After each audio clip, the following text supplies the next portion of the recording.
Look upon the future and tremble. 覚悟してろよ。行くぜ。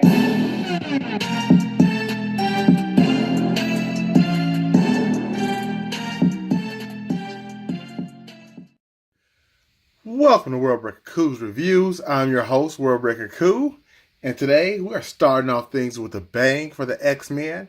Normally I save Build-A Figures for last, but this is Apocalypse, and Apocalypse waits for nobody. So we are reviewing the man, the myth of the hour, Apocalypse.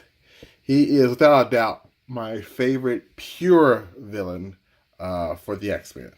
Magneto, I think, is a hero in a lot of people's eyes. So I can't really say Magneto's a villain. I'd have to call him more or less in the middle ground. Okay. But Apocalypse, no doubt, the man is all about survival of the fittest, and that's how he rolls. So without further ado, let's get the man of the hour up. That's my little throne from GameStop. This guy here. Pick up on clearance. Only one at the throne, so good deal. And let's get him standing up. You may be wondering, where are the little tendrils that go on the back? Well, I take them off when I'm doing any type of poses. So I'm just going to put these right back in here. They plug in easily. And right there. Got one done. Time for some more fun. But I am absolutely, positively floored with this this figure. Without a shadow of a doubt, it's my favorite figure so far this year. It's just that good. I've been taking so many pictures of this guy. They just did him justice. And to give you an idea of how close they got this guy, excuse me, as far as the source material. Here he is in more of the more recent books.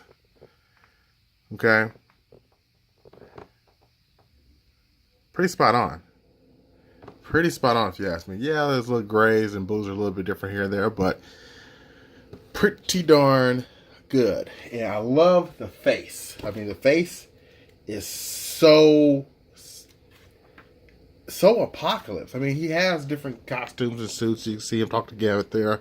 But he's so big, so imposing, and I like that we got an Apocalypse that's not gigantic. I know a lot of people love the Toy Biz one, but me personally, the legs are too skinny.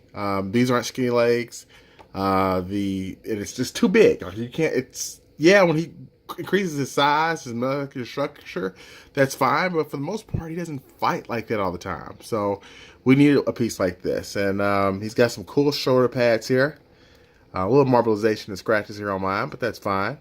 The face is just, man, that's just intense. I mean, look how angry he looks. I mean, that's Apocalypse. And he has, honestly, if you have not checked out any of his comic books, Apocalypse has some of the coolest stories in Marvel. Mostly with the X-Men. I think he has a couple of stories of it with the Avengers or New Avengers or whatnot. When he's fighting the mixed team with X-Men and Avengers. That was a pretty cool line, too. He's fought Thor, beat him down. He's fought Hulk. I mean, he's fought a lot of people. I mean, the guy is very similar to Thanos in a lot of ways, except for Apocalypse isn't all about, like, death. You know, he's survival of the fittest. Speaking of, here's a quick comparison to a recent, exclusive, Thanos. This guy was a Build-A-Figure too.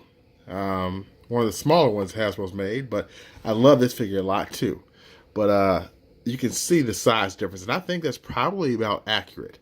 Maybe Thanos needs to be a little bit taller, but I feel like that's pretty spot on. Both of them have these great blues and hues. I mean, I think the villains really have shined a lot this year. So definitely liking that. I'm digging it. As far as articulation, he has one single joint here at the hand or arm.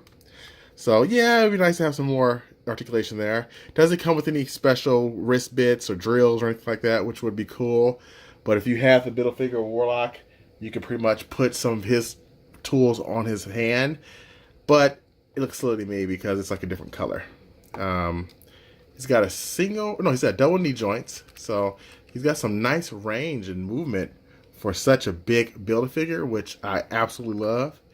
And the belt does kind of hinder some side turn, him turning to the side, but he's got a lot of range going up and down. So the guy is just, Hasbro killed it with this. I had to start this whole wave off with Apocalypse just because he's just that much of a beast.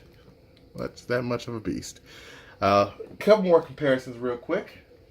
Let's get in DC Icons Grail. And if you're wondering why on earth I would put Grail here, because look at the skin. Like, I think DC, when they made the New 52 again, I think they really kind of took a little bit of Apocalypse when they came to bringing on Darkseid, because Apocalypse always had, or not Apocalypse, excuse me, Darkseid always had like the crackly skin, not the just gray skin like Apocalypse, and now they're very similar. But I mean, I think if these two are in the same universe, I think they would date. You know, you guys tell me. I feel like they should be a prom couple. Here you go. Aw. So, yeah, that's another comparison. Another one, a classic foe of Apocalypse, Einstein Manor. And I probably just mispronounced that because he has that funny Egyptian name, supposedly, from being the first mutant. But there's Cable. Cable fought this guy multiple times trying to prevent a future with Apocalypse in it. When I was a kid, I saw these two fighting against each other on the Fox X-Men show. That was awesome. But I think this is a good scale too. It looks like Cable would still lose to Apocalypse. So keep trying, buddy. Hang in there. And last, but certainly not least, I got to bring in one more comparison. Okay, I lied a lot. This is not the last comparison, just because I really want you guys to see how nice of a figure this guy is. There is your boy Darkseid. There's Apocalypse.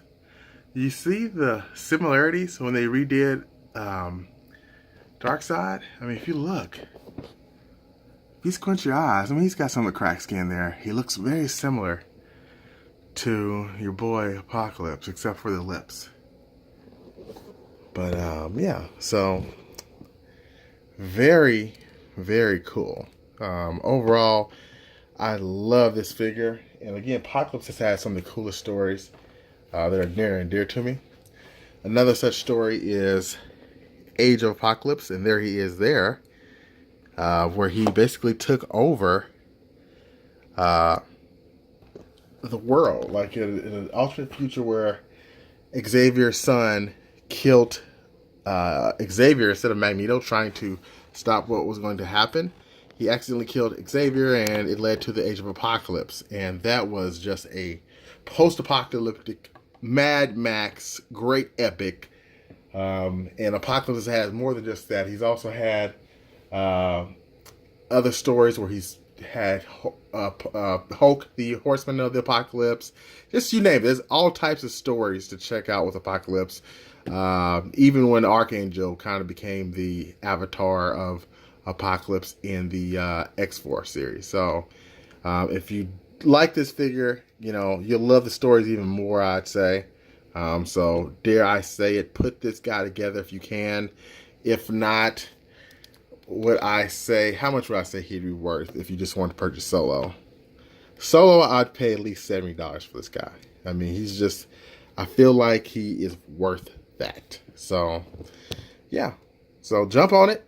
Don't sleep on this wave. More to come soon. I hope you've enjoyed this review. I hope you learned something. I hope you appreciated something. Or, you know, again, thanks for just commenting. So, until next time, peace and survival of the most world breaker-ish.